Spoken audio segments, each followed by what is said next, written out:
శ్రీ గురుభ్యో నమ. శ్రీమాత్రే నమ. సత్సంగ పరివారానికి సాదరాహ్వానం. జగన్మాత అనుగ్రహం. ఈరోజు మనము జగద్గురువులు శ్రీ శ్రీ ఆదిశంకరాచార్య విరచిత సౌందర్య లహరి స్తోత్రంలోని 25వ శ్లోకంని సూక్ష్మంగా తెలుసుకునే ప్రయత్నం చేద్దాం. గం గణపతయే నమః. శ్రీమాత్రే నమః.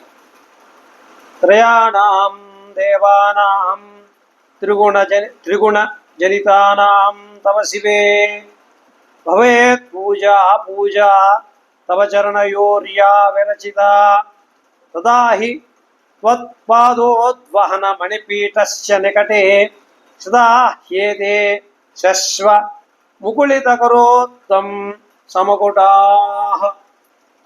శ్రీమాత్రే నమః. ఇక ఆచార్యుల వారి భావన ఈ శ్లోకంలో, అమ్మా ఓ శివుని రాణి, సత్వ రజ తమో గుణములను త్రిగుణముల వలన త్రిమూర్తులుగా బ్రహ్మ విష్ణు రుద్రులుగా జన్మిస్తున్నారు కదా. నవరత్న ఖచ్చితమైన పీఠం పైన నీ పాదపద్మములకు తమ రత్న కిరీటములు గల శిరస్సులు జోడించిన హస్తములతో త్రిమూర్తులు ఎల్లప్పుడూ నొక్కుచుండుట చేత నీ పాద పూజ చేయటం త్రిమూర్తులను పూజించడమే అవుతుంది. అనగా శ్రీమాత పాదములకు చేసే పూజ త్రిమూర్తులకు చేసే పూజ అవుతున్నది. ఇక అంతరార్థమేమనగా, జన్మించిన పురుషులు స్త్రీలు తమ కోర్కెలు తీర్చుకునేందుకు అనేక పూజలు, దైవ ప్రార్థనలు, తీర్థయాత్రలు చేస్తూ ఉంటారు. యజ్ఞాలు యాగాలు చేస్తారు, దాన ధర్మాలు చేస్తారు, తపస్సులు భజనలు చేస్తారు, పీఠాధిపతులను దర్శించి సేవ చేస్తారు.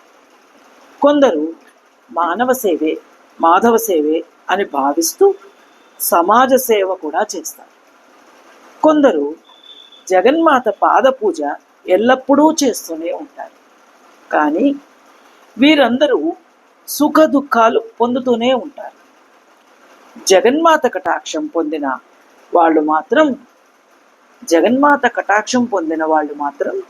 సుఖాన్ని దుఃఖాన్ని సమంగా చూస్తారు, అనుభవిస్తారు. ప్రతీకారవాంఛ ఉన్న మనుషులకు జగన్మాత పూజ చేసిన శ్రీదేవి అనుగ్రహం కలగదు. మరలా ప్రతీకార వాంఛ ఉన్న మనుషులకు జగన్మాత పూజ చేసిన శ్రీదేవి అనుగ్రహం మాత్రం కలుగదు. శ్రీమాత అనుగ్రహం ఉండాలంటే శుద్ధమైన మనస్సు ఉండాలి. అప్పుడే ఈ శ్లోకం అర్థం, ఫలితం, నిరూపమవుతుంది. శ్రీమాత అనుగ్రహం మనందరి మీద కలుగుగాక. శ్రీమాత్రే నమః.